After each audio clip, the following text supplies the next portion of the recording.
Daging sapi sudah menjadi komoditi penting di tanah air. Sayangnya sampai saat ini, Indonesia belum mampu merealisasikan swasembada daging sapi, sehingga sebagian dari kebutuhan dalam negeri harus dipenuhi dengan impor.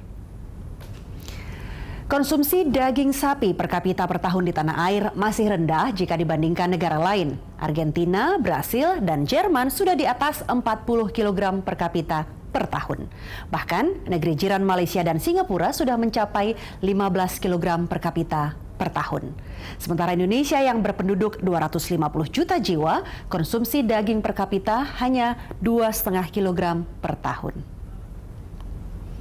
Kebutuhan daging sapi di tanah air terus meningkat. Jika tahun 2013 kebutuhan sebesar 529.000 ton, tahun ini naik menjadi 639.000 ton. 80% dari kebutuhan itu dipasok dari sapi lokal, sedangkan 20% sisanya dari impor.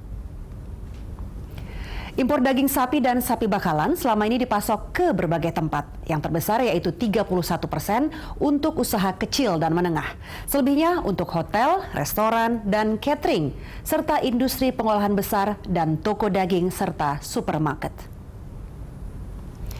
Impor sapi dan daging sapi terus meningkat. Kuota impor sapi menjadi lahan basah rebutan dari puluhan importir.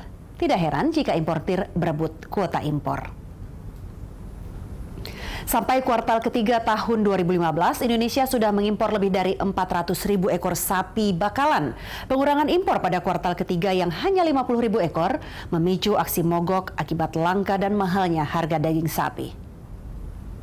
Untuk mengatasi kelangkaan ini, pemerintah berencana mengimpor sapi bakalan. Versi Kementerian Pertanian, sapi bakalan yang diimpor sebanyak 200.000 hingga 300.000 ekor. Versi Kementerian Perdagangan sebanyak 350.000 ekor. Lalu siapa yang bermain di balik skandal daging sapi belakangan ini? Polisi mencurigai 7 importir yang terlibat dalam permainan harga daging sapi. Dari jumlah itu, ada sebagian kecil importir yang diduga kuat memainkan peranan penting sebagai pengendali harga. Maklum, mereka adalah pemegang kuota terbesar dalam bisnis impor sapi. Namun Polri tidak merilis nama importir itu. Komisi Pengawas Persaingan Usaha KPPU mengendus ada kartel yang mengatur suplai sapi potong sejak 2 tahun silam. Setelah melakukan investigasi, KPPU menemukan ada 24 perusahaan ternak dan importir yang bermain sehingga terjadi kelangkaan daging sapi. Tapi KPPU tidak merilis nama perusahaan ternak dan importir itu. Swasembada sapi menjadi program utama pemerintahan Presiden Joko Widodo. Salah satu programnya dengan meningkatkan produksi sapi lokal dan menurunkan impor sapi. Saya Rika Amru pamit, sampai jumpa.